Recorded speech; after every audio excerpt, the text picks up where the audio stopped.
name's Joe Marchio. I'm the assistant conductor here at the Cape Symphony, and normally you would be used to me with the slides and some musical excerpts to tell you a little bit about the pieces and the composers on tonight's program. You're going to hear some of that, but we are having our second fireside chat tonight with this wonderful person on my right, who is a candidate for the music director job. So everyone please welcome Alyssa Wang. So I'm going to ask you some questions, and you're going to answer the questions, and then we'll let them ask some questions at the end. But easy one. Where were you born? Where are you from? Where did you grow up? I am from the San Francisco Bay Area, and I grew up there all the way through high school, did the youth orchestra and the San Francisco Youth Orchestra, and then I moved to Pittsburgh for college and went to Carnegie Mellon University, and then I found myself in Boston for grad school, where I went to the New England Conservatory, and that's now where I live and work, so I'm not from far away. And your instrument that led you here? Yes, I'm a violinist. Violinist, okay. And when what intrigued you at a young age to start playing violin? Did you? I'm sad that I don't have a good story for this, but truthfully, you know, my parents said, you know, you should do something, you know, play sport or play an instrument. And I said, I don't know why I said I don't want to play sport. And so I picked an instrument, and I think because I was 6 years old, I only knew 2 instruments, which was piano and violin. And in my 6-year-old brain, I thought, everybody plays the piano, but I want to do something unique. I'm going to play the violin, and no one plays the violin. I was a little wrong about that. And then I just never stopped. And so you studied violin at Carnegie Mellon? I studied violin at Carnegie Mellon and at New England Conservatory. Okay. Yeah. And now you've added conductor to your list of Now I'm mostly a conductor, actually. Do you still play the violin? I still play the violin. I brought my violin this week to have with me. It's almost like my support animal or something like that. And when you pull your violin out of the case, you have a quieter day. What's your go-to composer? What would you practice if you didn't have any pressures or upcoming concerts? Well, this is an interesting question because I believe that musicians are in 2 categories. One is, well, we can use COVID as a great example of this. When everything got shut down for COVID, I had friends who thought, wow, I have all this time, I'm going to practice, and I'm going to learn pieces that I never knew, and I'm going to, you know, take my time and build up my technique.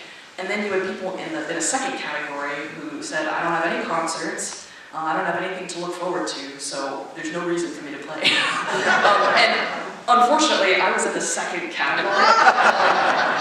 And I mean, what it did is it taught me the value of live music and how much I actually do rely on the audience to give me the spark to do what I do. Doing it to a microphone or doing it in a box for a recording or a TV screen is just so not the same. So I think that experience made me forever grateful to have audiences for anything. And I always say, you know, thank you to the audience, because without you, there would be nobody to listen to me. So it really is a two-way street. So long story short, when I pick up the violin, it's always because I'm preparing for a concert. So that could mean if I play a chamber music concert, that's usually what I do these days. But also, when I study my scores as a conductor in my preparation, I play through all of the parts, and I learn the parts through my violin. So a lot of the times when I'm playing, I'm actually reading the score. Well, I want to talk to you more about conducting in a minute, but before, speaking of audiences, tell us other audiences that you regularly appear before these days. You direct a couple of orchestras now. Sure, yes. Majority of my work in Boston is with an orchestra that I founded 5 years ago called the Boston Festival Orchestra, and we're like think of it as like a local Boston Tanglewood. We perform in the summertime for Boston locals. And then a lot of my other work is with Boston Ballet, where I'm currently the assistant conductor. So I'm about to do just an incredible amount of nutcrackers. So those are sort of my primary audiences. And how do you keep that fresh?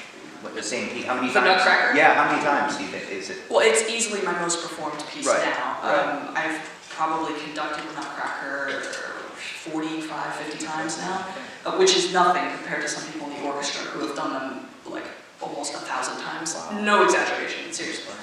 I mean, Nutcracker is one of my favorite compositions of all time, and I think there's a reason why we love to play it and hear it every single year. So I just try to find always new ways of making music and new ways of thinking about the phrasing, and it's very helpful when I conduct ballet because I look down and I have these fantastic musicians in front of me, but then I look up and I see these world-class ballet dancers pouring their heart, their blood, sweat, and tears on stage, and that sort of serves as, you know, an endless inspiration in the ballet sphere. So. And this is a good lead-in because, speaking of ballet, dance, a little bird told me that in a former life you were a competitive ballroom dancer. In a very former life, okay, yes. Okay, yes. okay. I did that a little bit in college for fun, and as a vulnerable freshman, and the competitive ballroom team saw me wandering around, and someone scoped me out and said, "You should join the salsa class." And I was like, "I don't know what that is." And then suddenly I was like on the road in the Midwest, like in competitions. That's great. But that's related to conducting, right? I mean, it is, yeah. I mean, the two are very dance and movement and expression. And can you talk about that a little Yeah, bit? I mean, I think there's a reason why I love conducting ballet, because to me, one of the great synergies of art is music and dance. Dance being sort of the total embodiment of music, right? The physical embodiment of music. And it's the same in conducting in a sense. I mean, the conductor has so many jobs on stage, but one of the things the conductor has to do is demonstrate the music without using their words, without using their voice. So everything that a conductor shows, you know, what the energy is like, how fast, how slow, how loud, how soft, how long, how short, you know, reminding people of the phrasing, reminding people of the emotion, reminding people of, you know, how do we make a cohesive vision of this music together. All of that has to be communicated in my body and my face. And in that sense, you know, it is very much like dancing because I don't look like the next conductor and the next conductor doesn't look like me, and yet we all have to communicate this music with our unique physiques. So trying to find a way to communicate to the orchestra in a way that they understand, you know, all of these details and the storytelling and everything. So it is an extremely physical job, and in a different way. You know, the musicians are working very hard on stage, and that is its own kind of athleticism. But yeah, no, I definitely like thinking of conducting as akin to dancing. Right. And just a little disclaimer. So tonight's program is a fabulous program. But if for some reason you don't like it, you can't blame her because she didn't pick the program. We picked the program for her. But having said that, tell us how you began, to use a dancing or sports. How did you begin to train for this program, prepare for this program, and just tell us about this week as the rehearsals and your philosophy of getting this program to performance. Sure. I mean, this is a really easy program to love. It has a little bit of everything in it. We have a new piece on the program. The Cape Symphony will be only the second orchestra in the world to perform this piece by Jessica Meyer. New music, it excites me a lot. I think it's important to tell modern stories. And luckily for us, the composer is actually here, so she'll be able to talk to you about that piece. I don't want to spoil it. But, I've known Jessica Meyer for several years, so when I was told this program, I thought, fabulous, here's a composer. She's a violist and a composer, and I loved her already existing works, and so I thought, you know what, I think I understand the energy she's trying to capture, so that really helped in my preparation. Because it was recently composed, we didn't really have a reference recording until very, very recently, so I did most of my learning just kind of looking at the score without a recording to reference, which can be a little bit tightrope walking. But now, now we have it in our ear, of course. The concerto on the program is the beloved Grieg piano concerto, which is something that my youth orchestra in high school took on tour to Europe with the late Lars Vogt, who's was a phenomenal internationally acclaimed pianist. So this piano concerto has been in my bones for many years. It has one of the most iconic openings of any piano concerto in the repertoire, and it's just very, very easy to love. So that's a stellar composition. And then the last piece on the program is, of course, Symphony Fantastique by Hector Berlioz. This is also a piece that I think had such an immense influence in inspiring me to become a musician professionally. And I first encountered it when I was maybe 14 or 15, and truthfully, I mean, I played some new music by then. I played all kinds of stuff from all kinds of different periods, but I never experienced or heard or played something that was this extreme ever in my life. And when I found out that this wasn't written, you know, in 1920 or, you know, or the late 19th century, but it was written in 1830, only 3 years after Beethoven died, then I kind of thought, wow, this is something really, really special that doesn't exist anywhere else. So, you know, I was thrilled when I got told, you know, this is what your program is going to be, and I thought, you know, there isn't another, I mean, this is, the Cape is like my neighbor, you know, and to do this piece with this orchestra is totally a dream come true. So we've been having a lot of fun this week preparing Symphony Fantastique, and something that I've been telling the orchestra is that it just takes like an incredible amount of commitment to make this piece happen, because it's so physical and it's so extreme and it's so fast and loud and just, you know, you get pulled in so many directions. It's exhausting, and the music really pushes you there. So I think they're going to put it all out on the stage tonight, and it's going to be just a culmination of all the hard work. And I think all music tells a story. Some are more blatant in telling a story than others, and certainly the Symphony Fantastique tells a story, and I've appreciated this week in rehearsal, you know, amid all the technical things and the rhythmic things, you've done such a wonderful job making sure the orchestra understands in this movement, this is the paint, this is the imagery, you know, this is the, talk a little bit about stories and music and that kind of thing, imagery, and how you like to bring that out in the players. Yes, I mean, one of my jobs, one of any conductor's jobs, is to make sure that the musicians are telling the story that the composer wants, and not every story is as detailed and clear as this one. And I mean, I'm going to repeat a little bit of this tonight in the concert, so you get to hear this twice. But one of the things that makes this piece so unique is that no one had ever really attempted to tell a story of this detail without vocal text in an orchestra. You know, opera tells a story very easily in a way, because you just say what the plot is, and that's how we know what's going on. But with orchestra, you know, Beethoven wrote symphonies, and the only time we had a true, clear message was his 9th Symphony with Ode to Joy, which of course uses a choir and vocal text. So this was really revolutionary, and the other thing is that for something so revolutionary, it also is not a normal story. I mean, this is not a story of, you know, oh, love and, you know, oh, heartbreak and drama. You know, this is like a drug-induced, obsessive, manic, hyper-emotive composition of a very unpredictable, unstable, hopelessly and helplessly romantic man.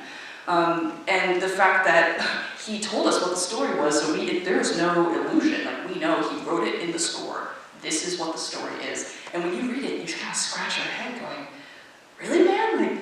Like, this is what you're going to talk about? Like, this is crazy. And the thing that is so spectacular about it is that it's kind of autobiographical, which makes it even crazier. So Hector Berlioz, being the helpless romantic, you know, it kind of makes sense. You know, he had crazy mood swings, and he was always talking about poetry and art, and he ended up falling in love with an actress, an Irish actress who came through his town in France and performed the role of Ophelia in Hamlet.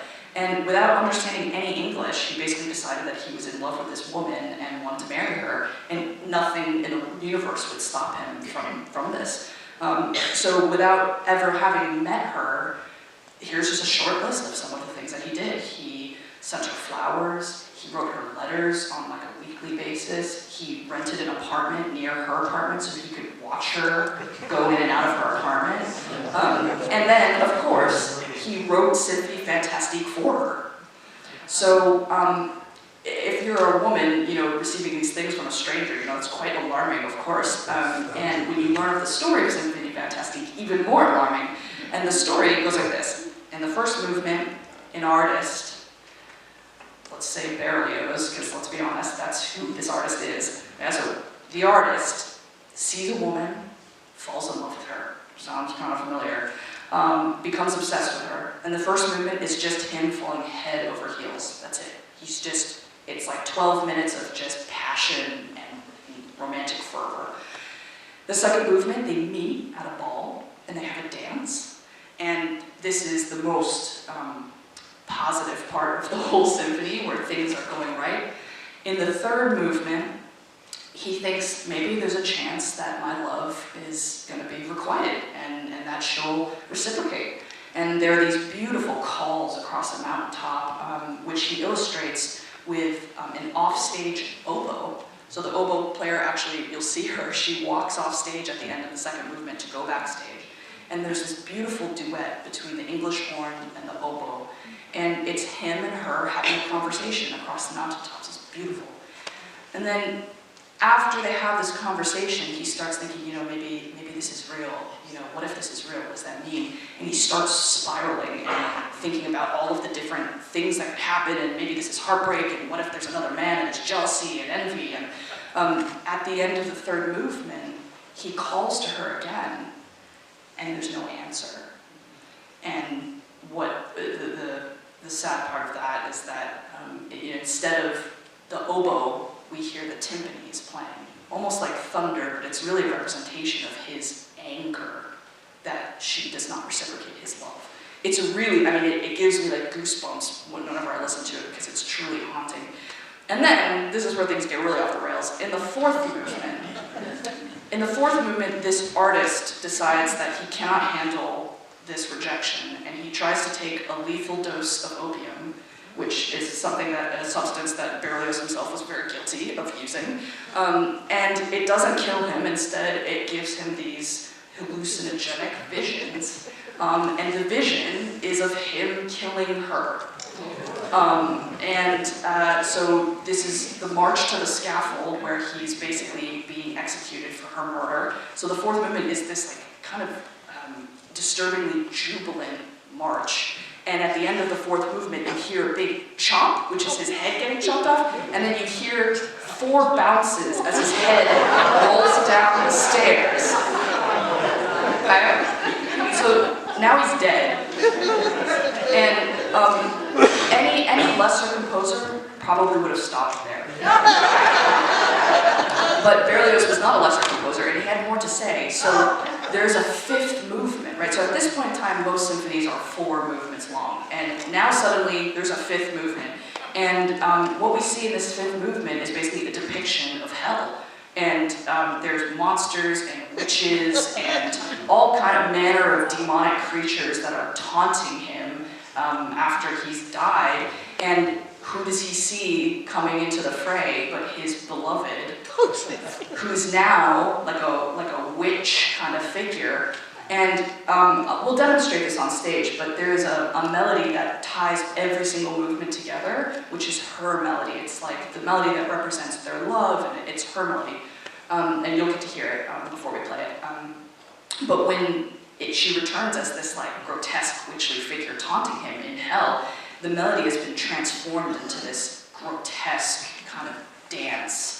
And it kind of careens completely off the rail. It gets faster and faster, the orchestra gets louder and louder, and then it just sort of bursts into this ecstatic flames, into eternity. And that's how this piece ends. So it's one of those pieces where you can decide, do you want to put yourself as an audience member in the shoes of Berlioz and get consumed by his emotions and his, become the manic artist? Do you want to put yourself in her shoes and sort of get swept away by the romance and then turn into the taunting figure? Or do you want to be a third-party figure sort of looking aghast at this whole experience and going, what on earth is happening? And what I can tell you is that the musician on stage and myself, we have to embody Berlioz. We're embodying Berlioz. So it really transforms us as musicians when we play this piece. I mean, we get possessed by him. I get possessed by him. And that's why, like, you know, when you get to the end of the piece, you just feel like a monster or something. I mean, it completely takes you over. It's fantastic. So I hope you guys experience all that. It's pretty awesome.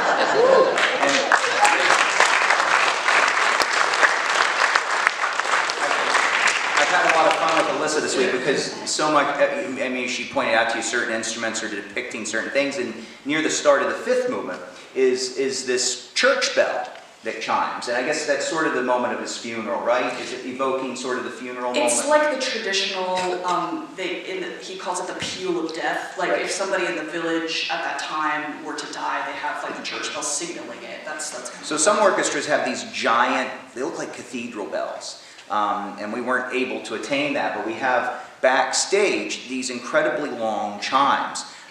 So long that Paul Gross, our principal percussionist, has to stand on a ladder backstage to ring them. And we've gone through 10 or 12 different mallets trying to find the one that just sounds right. So we've had a blast at the end of each rehearsal. Paul said, "I've got more mallets, let's try these," and see if we can get, so that'll all forever be in my memories of Symphony Fantastique, but mallet searching with you on the church chimes. But great. So an exciting program. It's very exciting music, and I know probably all of you have some questions on your mind you'd like to ask Alyssa, so we've got a few minutes left, so yes. Okay, one of the things that I think about when we're doing all these interviews of conductors is what type of programs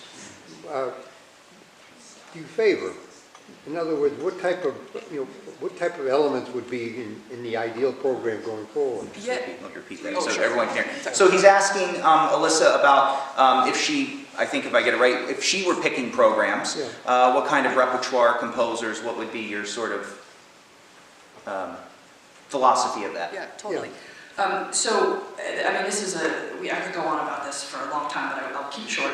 The answer is that classical music is a worldwide phenomenon. You know, we are no longer the art form of the 18th century in Europe. There's classical music being written all over the world, and it tells really important stories. So my ideal season programming has kind of an array of things. The words that I like to use are relevant and accessible. And that could mean a lot of things depending on who you are. To me, I mean, it's so important that we keep preserving the masterpieces of the repertoire, the bread and butter of our orchestra. These are significant compositions that the orchestra also loves to play, and is really helpful for building the strength of an orchestra, just in terms of artistic talent in the orchestra, keeping the level really high. But I also love exploring new music. I love exploring local stories. I'm always trying to find ways that the audience of whatever community I'm conducting, that there is some relevance or something that they can grab onto and say, this is why this matters to me. So whatever community I'm programming for, that's my priority. How do I find pieces that I know the audience is going to walk away saying, you know what? I may not have known that piece before, or maybe it's a piece that I've heard many times, but I felt a personal connection with it.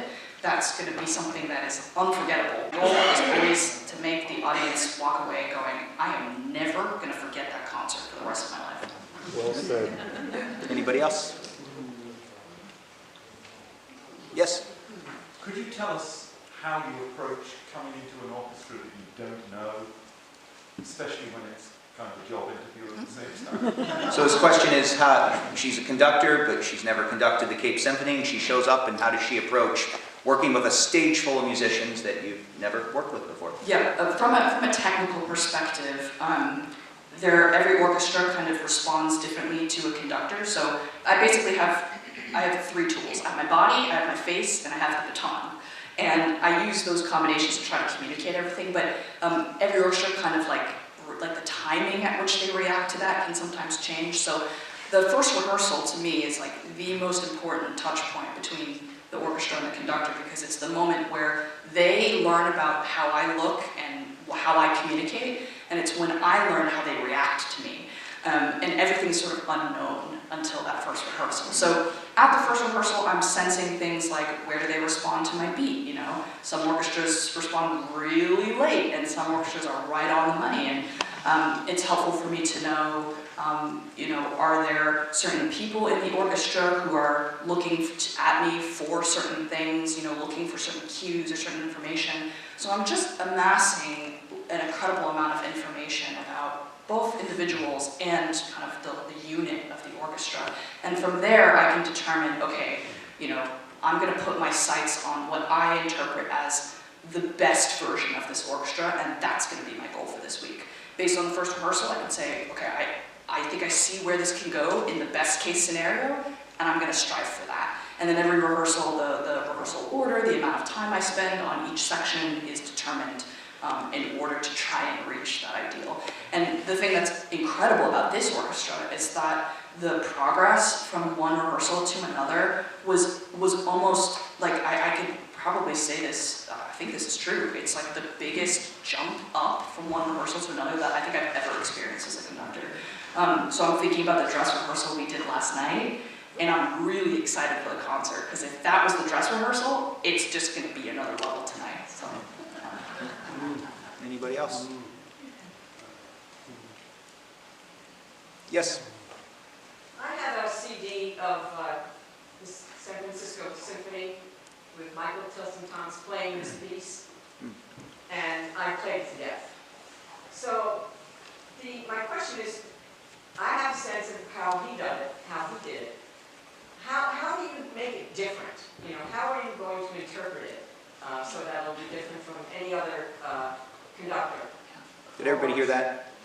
No. She has a recording, San Francisco Symphony, the great Michael Tilson Thomas, conducting Symphony Fantastique, so she knows that performance, that interpretation, and so how do you interpret and how's you're different? And are you trying to be different or imitate? Is that get to the point? Thank you. Yeah, I love this question because I too have obsessively listened to the Michael Tilson Thomas San Francisco Symphony version, and you will undoubtedly hear moments that are inspired by that.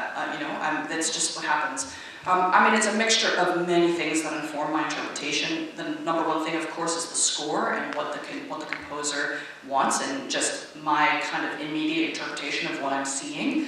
And then, I've played this piece many times as a violinist inside the orchestra, and a lot of the things that I'm pulling from are like moments where I was a player and thought, ooh, I really like how this one person's doing it, like I'm stealing that. So it is a combination of inspiration from other people and just my own interpretation of the piece. So I do a lot of listening to recordings. I listen to as many different live and pre-recorded versions as possible. It's so easy to find them these days.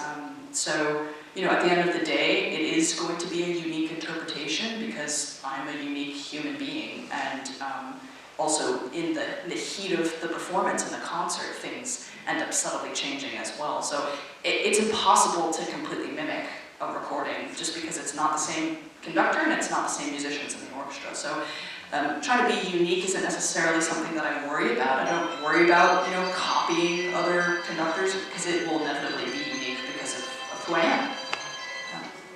Okay. All right, well, we've got to let her get backstage and get ready to come out on stage. Thanks for joining us at this fireside chat. And it feels like it's actually putting It does.